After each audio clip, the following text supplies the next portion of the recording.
And joining us now, Fox News national security strategist Sebastian Gorka, retired CIA senior intelligence officer, Sonoran Policy Group, Vice President Daniel Hoffman.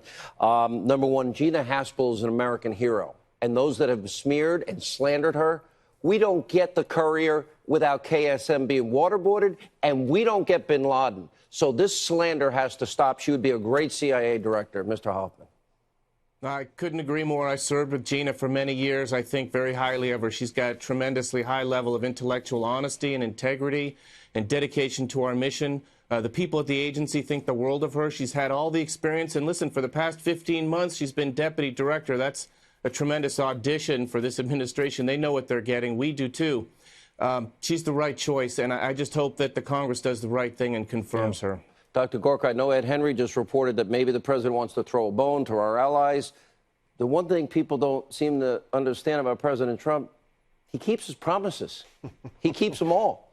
I expect, look, I don't have a crystal ball. I have no insight. My guess, he pulls us out of that horrific deal. And John Kerry's conduct has been despicable and disgusting. And we had two lawyers tonight say he violated the Logan Act.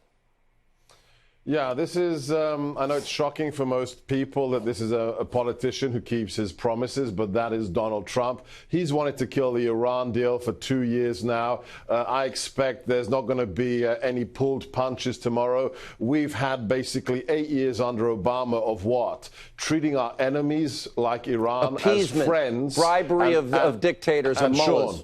Sean, it was very easy. For 8 years, our enemies were treated as friends, like Iran, given boatloads of cash, and our friends, like Israel, were treated as enemies. That has all stopped.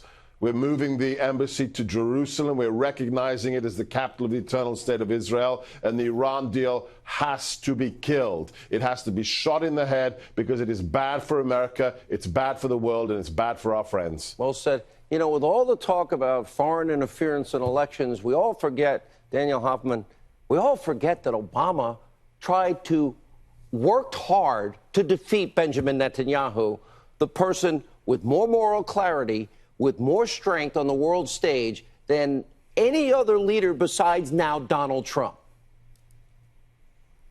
Well, yeah, and let me just add one more point about the Iran deal. Look, it's a highly flawed deal, as we all know. Iran is technically complying with the deal, but the challenge for our administration is having been left with this. Look at the intelligence. Look what we learned last week from Prime Minister Netanyahu. Absolutely. The challenge, though, is the other signatories to the deal, they don't agree with us. Russia and China are not going to support us. Russia's building a nuclear power plant in Bushehr. The French have major economic interests. This is going to be a real diplomatic challenge for our administration. I would just highlight as well a challenge for our intelligence community, collect the intelligence on Iran's intentions if we do terminate the deal, as well as for our military to make it clear that we are going to launch, how we would launch attacks in the event that Iran does restart their program with enriched cave.